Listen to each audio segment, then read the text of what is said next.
Kinuha ko po yung lupa para hindi na po isanla po sa iba kasi gusto nila isanla po sa iba. Yung pagkatotohanan. Hindi rin sinabi po sa akin. Nagulat na lang ako nung bibigyan ako ng pera, babayaran ako ng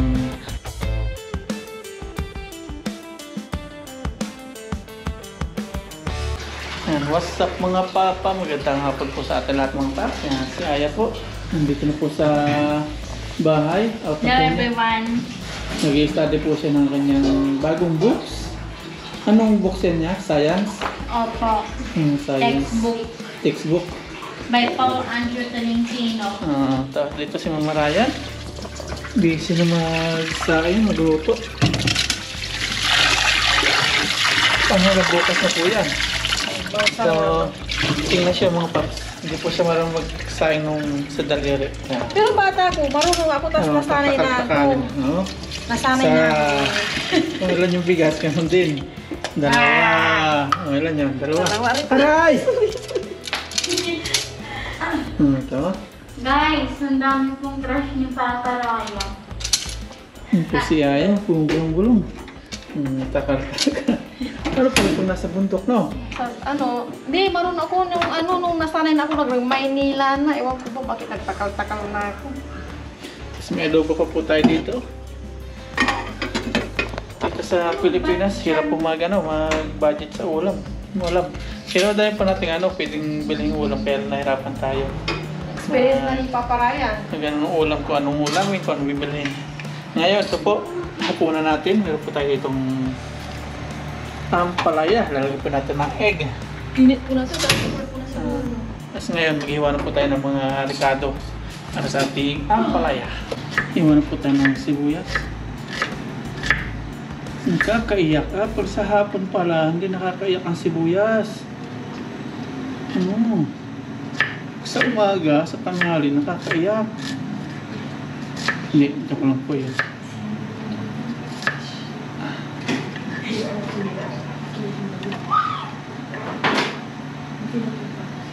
Ayan, bawang.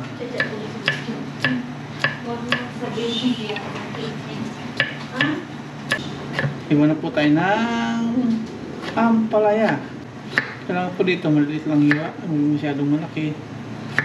At Si po Mama katang-tangan. malalang hiwa niya dyan. Kaya hindi ako makakain. Gano'ng kalalaki?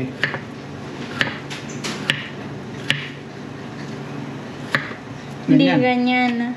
Pangit yun. Mas malaki pa dyan. Ay, ganyan pala. Parehas kayong lalaki.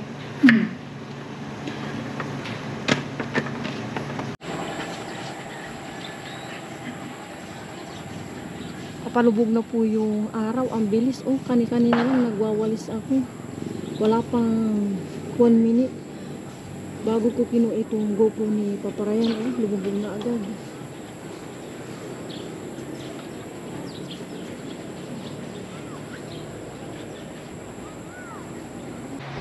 Magluto na po tayo mga paps ng ampalaya. Ito na po, nahugasan na po natin. At pinapapiga ni Mama Ryan sa asin daw para di mapait. Pag ako po nagluto ng ampalaya, wala pong pait yan. Gisa na po tayo, pagsabay na natin. Ayan, sumama na ito. Gisa-gisa. Nagtuksan na po tayo dyan.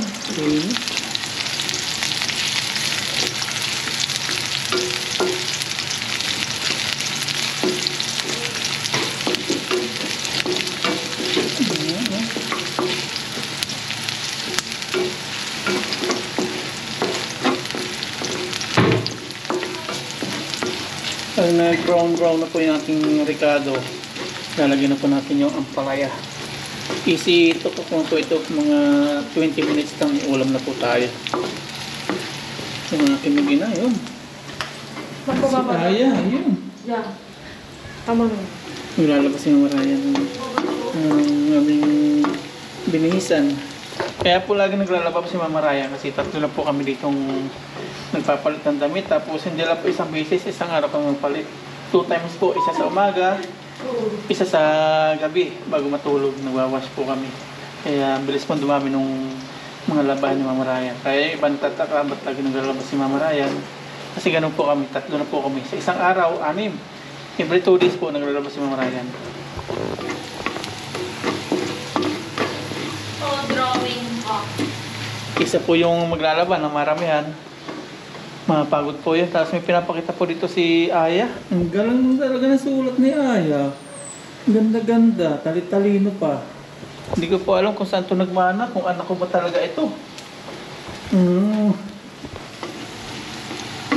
Guys, share your flash, guys. Ilagay na po natin yung ating ampalaya.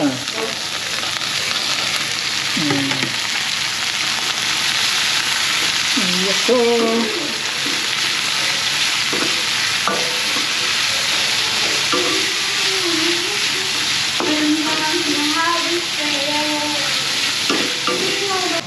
Grabe, pausan na po.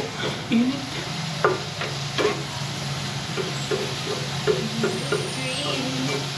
Yan na po natin maluto ito. Hindi po natin tatakpan ng ganito. Magtataka sila Aya, si Mama Ryan, hindi siya mapait. Ito na po yung eggs and chips. Lalagay po natin ito sa ating ampalaya.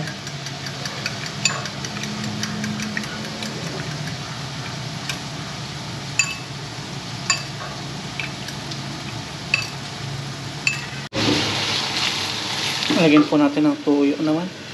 Kunting-kunti lang, pampakulay lang.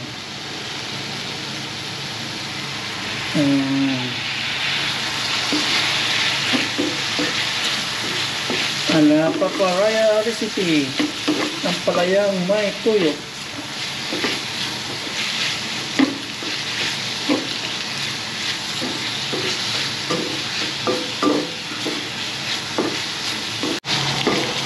Ayan, ganda na po ng kulay nating ampalaya. Lagyan na po natin ating egg. Anong ginawa ni Aya? Badminton with my crush. Gosh! Lagyan na po natin yung egg. Yes, sir. Yes, sir. Yes, sir. No, sir. No, sir.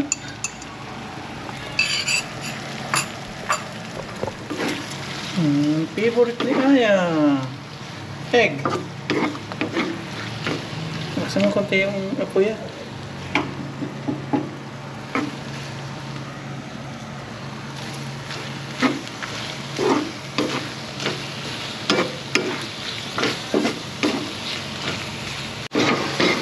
Luto na po ito mga paps, yung ating ampalaya with egg. Patikim natin kay Aya. Tikman mo yan. Tikman po natin ito. Aya. Wait lang, tikman mo lang ni Aya.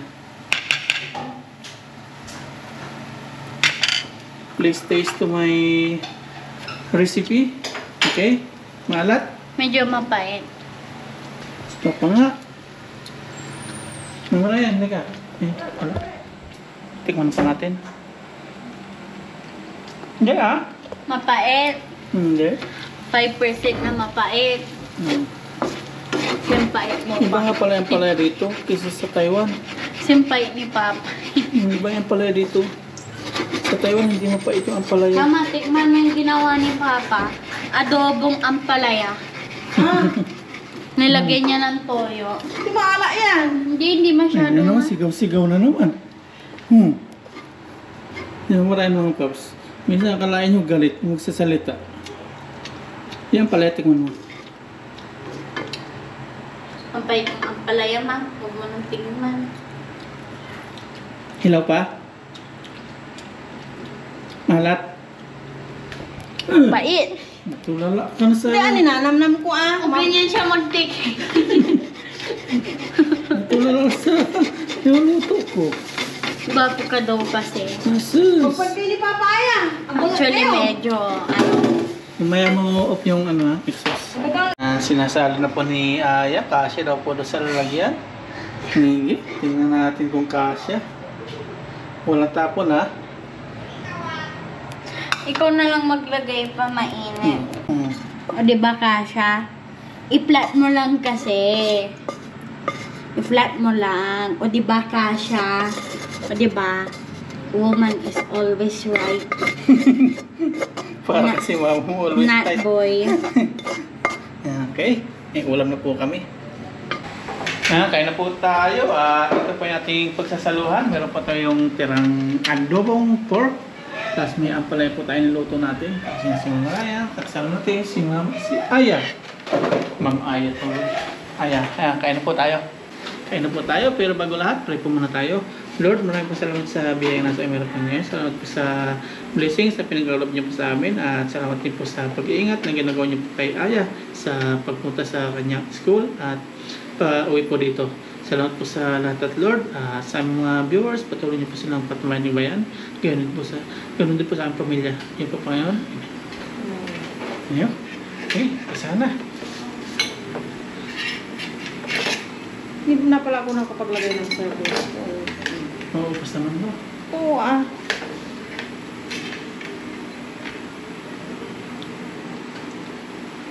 No. Sabaw. No. No. No. Thank you. Bayan parang kapit-kapit ang matakuha. Dahil. Sishimi. Bukachi. Ba, kami din na siya. Nasuko na. Bilisan natin. Kain na yan. Kain po tayo. Cheers! Unang subo para po sa inyo lahat. Wala na usap ko na subo. Gutom na. Nunod po kami family feud.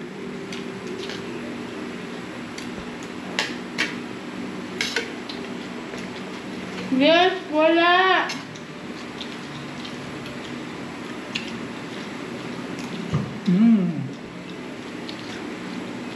Barbecue. Final round na yan. Maraya dito ako pinapiso sa Milipuran ng TV. Hindi makapanood.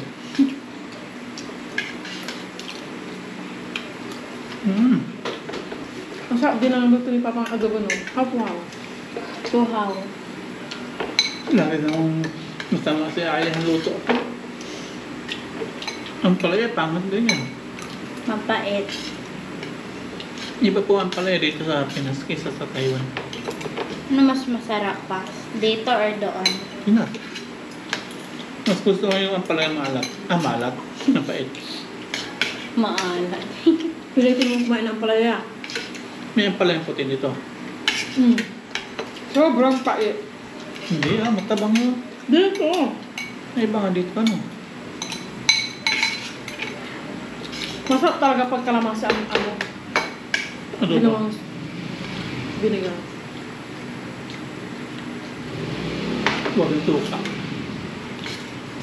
Good morning po. Isang magandang umaga. Bibili po tayo ng pandesal. Ang oras nga na 5:30. Medyo madaling pa po sa kapaligiran. Bili po tayo ng pandesal. Kakagising ko lang po. Si Mama Ryan, busy po sa kabila. Naglalaba. Mga damit naman namin pang araw-araw. At may pupunta po kami mamaya ni Mama Ryan tapos ni Aya. Mamasyal. Gagala. Ayan po si Mama Ryan. Hindi niya pa nakikita. Madilim. Gano'n po siya. Naglaba. Habang tayo tulog. Alas 5 po naglaba siya. Bilhin mo tayo ng pandesal. Labas lang po natin yung motor. Ayan, nagka-drive na po tayo. Papunta po tayo ng bakery. Bili po tayo ng pandesal. Sana meron na. Magaling pa rin. Ayan, nandito na po tayo sa bakery at naka-order na po tayo ng pandesal. Nakuha na si nanay.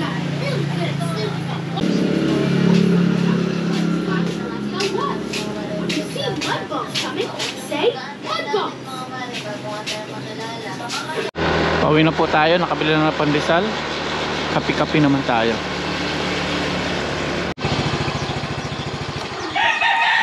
Ayan, nandito na po tayo sa bahay. May pandesal na tayo. Kapi naman.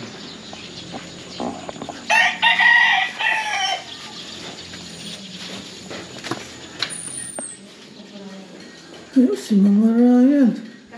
Pitimpla ng kape. May pandesal na ako pinali. Nakabili ka na. Pumasok ni panadero, hindi na Uber. Masasal na yung gusto mo. May kape na po tayo dito. Tinimpla ni Mama Ryan. Saan magkape? Ha?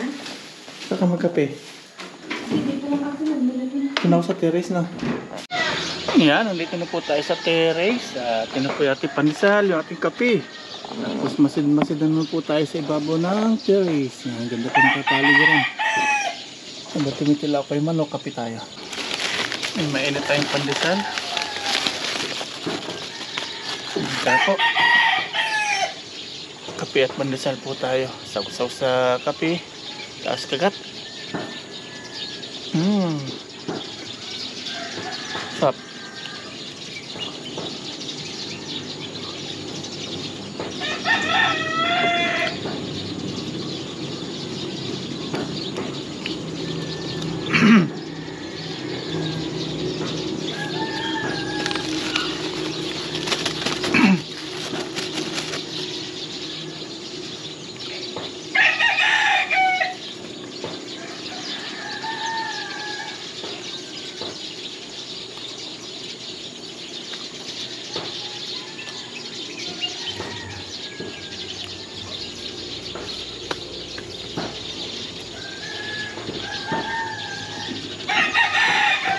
Ang bilis na liwanag eh. Bumili ako ng pandesal. Pagbalik ko, liwanag mo.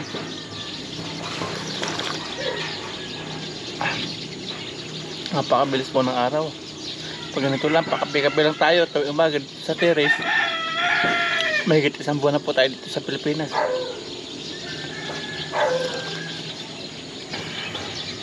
Ulit-ulit lang yung araw. Kain, tulog. Enjoy muna yung ano natin kasama sila Mama Ryan.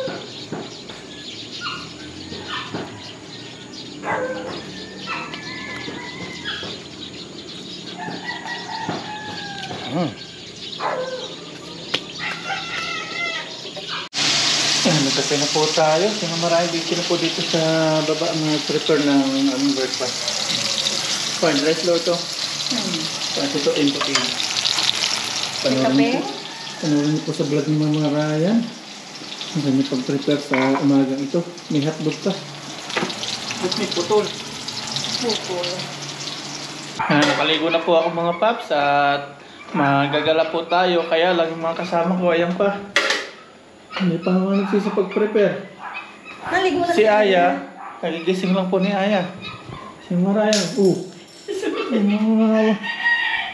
Inuuna ko lang si Papa Ryan para bilisan kami. Kaligo na po ako, nakapagbihis na. Yan po yung ating outfit. Maya-maya po, may pupunta po tayo. Mamasyal, gagala kasi wala pa pasok si Aya ngayon sa school. Lagi na walang pasok sila. Sige, kuskus. Naliligo na po yung mag-ina kong mga paps, si Aya at si Mama Ryan. At habang naliligo po sila, nandito po tayo naghihintay. At meron na po ako ting sasabihin sa inyo about po sa panganay kong kapatid. Nag-response po siya sa mga comments na mga nagko-comment about po doon sa lupa na nasanla. Ginawa po yung video na yon para hindi po yung kasiraan sa aming kapatid, sa aking pamilya. Sinabi ko lang po kung ano po yung totoo. At alam ko po na hindi po mabuti na daanan sa social media yung about sa ganon yung family problem. Pero wala po akong binanggit ko na family problem. Bagkus sinabi ko lang po talaga kung ano po yung totoo na mga nangyari nung oras na yon. Wala po akong sinabi na hindi katotohanan. Lahat po ay totoo po yon. Ang kasiraan po sa isang pamilya kapag hindi po sinasabi yung katotohanan. Ang sinabi ko lang po doon sa vlog na yun is pawang katotohanan po. Totoo po na nakasala po sa akin lupa na pagmamayari po ng kapatid kong panganay na babae.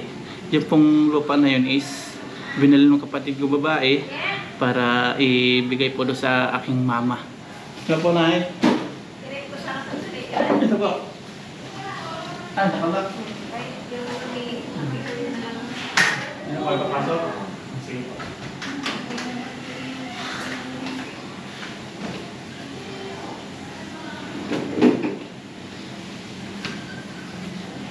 Yan. dumating po si nanay, nakilagay po sa rep. Yan, tuloy po tayo. Pasensya na po sa likodan nating may silaw. Yan, balik po tayo sa lupa na sinanla. Yung lupa po na yun is binili po ng kapatid ko pangalan ng babae, tapos binigay po kay mama. Yan, kumbaga binili ni ate para ibigay kay mama. Yung titulo po na yun is na kay mama. Yun po yung katotohanan. Alam ko magre-react na naman sila dito sa sasabihin ko na to. Minsan kasi kailangan natin sabihin yung totoo kasi merong nauna nagsalita, nauna nag-vlog si kuya. Nag-vlog siya nung about nung nasa ospital. Maraming mga katanungan. At yan po, ati po sasagot about sa sinala. Yan. Binigay po kay mama yung lupa na yun. Kumbaga, bigay na po yun. Bigay na. Hindi na po kay ate yun, bigay. Nung kay mama na po yung lupa, medyo matagal na pong hawak ni mama yun. Binigay na kay mama. Tapos nung kumikita na yan, napunta kay mama yung pera. Binili po na yung ate yun para meron si mama na hawakan na pera. Para may lagi dumadating na pera po sa kanya. Medyo malaki po yung lupa na yun. Hindi rin po biro yung pinakalabasan ng kupra. Kapag nakakapag-kupra doon, taas medyo mataas po yung kilo ng kupra. Yan. Alam ko manonood na lang po sila, magre-react na nung dito. Pero pawang katotohanan po isasabihin ko. Kasi nasimulan na po eh. Merong nag-vlog na nung una. Yan, ngayon, atin pong lilinawin lang. Kalinawan lang po ito sasabihin ko. Hindi po ito kasiraan. Sana po ay huwag niyo isipin na naninira ako ng pamilya, ng kamag-anak. Hindi ko po kaya manira ng kamag-anak because tinataas ko po sila, pero nung bandang huli na, tayo na po yung nagiging masama. Sabihin ko lang katotohanan. Nung kumikita na yung nyugan, yung lupa, yan, si mama na humawak ko ng pera. Hindi na nakikialam yung ang ate ko kasi bigay na po eh, na kay mama yung titulo. Bigay na po ni ate. Hindi natin papangalanan. Ni ate, pangalan namin kapatid. Tapos balik na po tayo dito, hindi na po yung balik na po tayo sa present. Nangailangan po si mama ng pera. Ang gusto ni mama is gusto nila is isanla po sa ibang tao. Hindi ko po sasabihin ko ano po yung pinagamitan ng pera. Personal na po yan. Nangailangan po ng pera si mama, yung talaga walang-wala, kailangan talaga. Ang gusto nila isala sa ibang tao. Tapos sinubukan ni mama na sabihin sa akin, sabi sa akin daw muna sabihin kung hindi ko daw kukunin sa ibang tao daw nila i-aalok. Yan, kinuha ko po yung lupa na yan, yung lupa ni mama. Kay mama na po yung kasi bigay na po nung kapatid ko eh. Bigay na po nung mama ko, inalok po sa akin, sinanla sa akin ng ganong presyo. Sabihin ko na po yung presyo, 300,000. Sinanla po sa akin. Kasi yung si mama gusto talaga ibigay sa ibang tao para maisanla nila. Yun po yung katotohanan. Nakasala po sa akin lupa kasi may pinagamitan kong pera. Kinuha ko po yung lupa para hindi na po isanla po sa iba kasi gusto nila isanla po sa iba. Yun po yung katotohanan. At si ate po, yung panganay po namin kapatid, sila po yung nagpaaral po sa aming magkakapatid. Si ate po yung sumagot sa pang-college nila ate, yung pangalawa kong kapatid na panganay, yung sa kay Kuya Alvin, siya din nagpaaral. Tapos sa amin nung high school, siya sumasagot ng mga pambaon-baon namin, panggastos. Kaya malaki po din po yung utang na loob ko po niyan kay Ate Maricel. Kaya wala po akong sama ng loob diyan kay Ate Maricel sa pagsasala ng lupa. Bagkus sa akin lang, sana ibinalik mo na yung pera, di ba? Bago sinabi sa iba. Tapos nagsabi daw sa GC na isasala daw yung lupa. Hindi pa ako pumayag nun. Hindi po pumayag na isasala. At hindi ko rin po sinabi doon kay Ate Maricel na nasa akin yung lupa kasi kagustuhan po ni mama. Minsan kasi may mga bagay tayo na hindi natin dapat sabihin kasi lalong mapapasama kapag sinabi natin. Kasi nangailangan si mama ng pera nun. nangailangan ng pera para do sa, basta hindi ko na sabihin ko ano po, kasi pag sinabi ko naman po ano yung dahilan, magiging kasiraan naman sa ano to, sabihin kasiraan naman ng pamilya namin.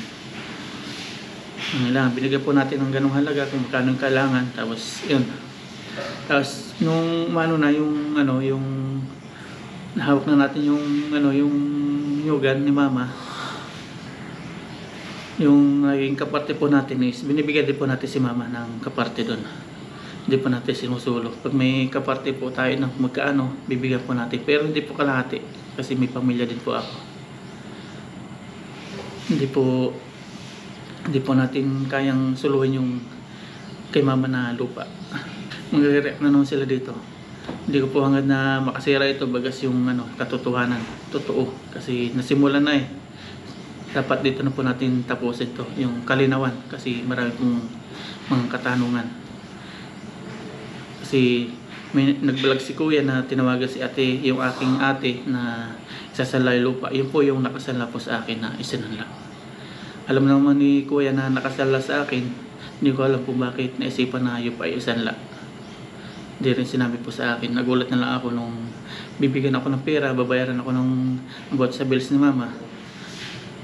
Nagulat ako, sabi ko, saan mo kinuha yung pera? Tapos sinabi na nga, yung lupa na sinanla daw.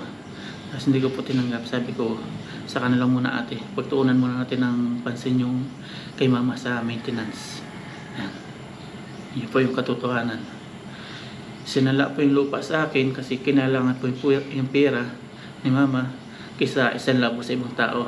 Sa madaling salita, tumulong lang po ako kay mama para hindi po mapunta sa ibang tao yung lupa. At kinuha ko po yung lupa kasi kung bibigay ko lang po yung pera kay mama at hindi ko po kukunin yung lupa, baka maisipan din po nilang isanla yung lupa sa ibang tao naman. Kaya kinuha ko rin po yung lupa. Baka sabihin nyo, hindi ko na lang ibinigay yung pera o hindi ko na tinulungan si mama na ibigay yung pera. Medyo malaking halaga din po yung kailangan ng 300,000. Kinuha ko po yung lupa para di na po mapunta sa ibang tao. Ayaw po mapunta sa ibang tao yung mga lupa. Kaya pag mayroong sinasanla sila, sabi ko, huwag nila isanla kasi sayang yung lupa. Nangyari naman, sinala naman yun, yung nakasanla sa akin, hindi ko alam. Alam po lahat ng mga kapatid ko na nasa akin po yun, yung lupa ni mama. Kay mama na po yun, hindi na po kay ate sa panganay ko kasi binigay na po. Siya lang po yung pumili, pero binigay po kay mama. Na kay mama po yung titulo, yung mga kasulatan. Yun po yung katotohanan. Pero nirerespeto ko yung kapatid ko panganay kasi panganay po namin kapatid yan. Siya po yung, kumbaga siya yung nagpalas sa amin nung walang-wala kami. Siya yung at doon po saan ko comment sa kay ate na gampanan daw yung pagiging panganay ni ate. Pasensya po mga paps kasi si ate po is ginampanan po niya yung kanyang pagiging panganay. Mano po yan, mabait si ate Maricel. Mano po sa mga pamilya niya, matulungin. Nung may pera siya, ganun, bigay dito, bigay doon. Mano po siya sa pera, mapagbigay. Minsan sa sobrang bait, naluloko. Ganyan po si ate. Yan. Naligo na to sila Aya. Maya-maya gagala na po kami. Hindi ko po hanggang dito o hindi ko po intention na sirain yung aking pamilya. Bago ko sinasabi ko lang katotohanan kasi yung mga unang vlog ako po yung nasisira. Ako po yung napapasama. Kaya sinabi ko rin po yung side ko. About po sa lupa na nakasala na yan. At hindi na po ako humingi no. Ulitin ko po ulit kasi sabihin nyo, ulitin ko lang po. Hindi na po ako humingi ng po sa kanilang share about sa bills ni mama sa hospital. Sinulo na po natin. Bukod po doon sa nilakad ni ate na natulas na tayo. Ate Maricel, yan. Siya po yung panganay namin kapatid. Bukod doon sa nilakad ni ate na 14,000 na na-deduct doon sa bills ni mama. Tapos yung sa busa kong kapatid na 50,000. Bukod po doon sa atin na Palacio. Hindi po biro yun. Kasi sabi po nung iba, pera lang daw yan, madaling kitain. Sa po yan, sa mayayamang tao, sa mga may maraming pera, madali po sabihin yun, madaling kitain sa mga madadaling trabaho. Pero yung pinagdaanan ko po sa Taiwan is Kung napagdaanan niyo po yung napagdaanan ko, baka sabihin niyo, panghinayangan niyo yung pera na gagastusin. Pero kay mama po yun, hindi pa natin panghinayangan yan. Ginastos natin sa tama. Kasi sabi ng iba, pera lang daw yung madaling kitain. Tama po, pera lang yan. Pero kapag pinaghirapan mo, papahalagan mo po yan. Ganyan po kahalaga. Kaya yung mga pinaghirapan ko is talaga aming hinahawakan mabuti kasi hindi po biro yung mga pinagdaanan ko po sa Taiwan. Almost 15 years. Pangulila, pag-iisa, tapos yung mag-isa-isa ko sa ilog, ganyan-ganyan. Ngingisda sa kainitan. Dati ako lang mag-isa, ganyan. Walang cameraman, sit up dito, sit up doon. Kaya maswerte po yung mga naiwan ko po sa Taiwan na mga ka-vlogger kasi meron silang mga kasama. Meron silang mga kasama, merong palitan sila ng camera. Hindi po gaya nung nag-iisa-isa ako talaga, sulo ko po lahat. Akin po lahat. Yan, nakaligo na si Aya. Kaligo ka na? Maya-maya po alis na po kami. Yan, nilinaw ko lang po yung yung about po sa aming mga kapatid. About po doon. At na may matapos na po itong lahat na ito. At hindi na po ako magbabanggit about sa sa susunod mga ito. Nilinaw ko lang po kung ano po talaga. At kinuwento ko lang po yung aking talambuhay about dito po sa aking nandito. Yung aking pong puknat sa ulo. Na sabi ko lang po yung kasi kadugtong po yun ng aking kwento ng buhay. Kasi kung hindi po natin kukwento yung about dito, putol po yung kwento.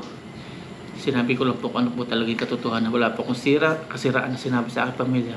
About sa sinanla, kung ilang kami magkakapatid, ganun, dapat humingi ako ng tulong. Ganyan. Mahirap po talaga mawalan po ng pera. Pag emergency, mahirap po talaga. Kaya pahalagan po natin yung ating mga kinikita, yung ating mga pinagpaguran. Kasi di po biro, di po natin alam kung kailan po darating emergency na yan. Pahalagan po natin. Huwag po tayo basta bigay ng bigay, sobrang bait. Kasi pag sobrang bait, abusuhin ka. Matulungin, sobrang matulungin. Bandang huli, ikaw pumapasama. Ganun po yun. Habang tumatagal, natututo. Piliin po natin, tutulungan natin. Yan. Dito ko na po tapusin itong video na ito mga paps. Maraming po salamat sa inyo lahat. Mamaya po ipupunta na po kami ng Manawag. Yan, magagala po kami mamasyal, kakain sa labas. Yan, enjoy po muna namin yung family bonding. Yan, salamat po sa inyo lahat. Sana po ay nalinawan kayo. Wala po akong intention na makasira sa aking pamilya. Because ayoko po masira aking kamag-anak. Kung napansin nyo po, tinutulungan ko po yung aking kamag-anak. Hindi ko po alam kung bakit sa bandang huli nagiging ganito. Bye-bye na po. Paalam.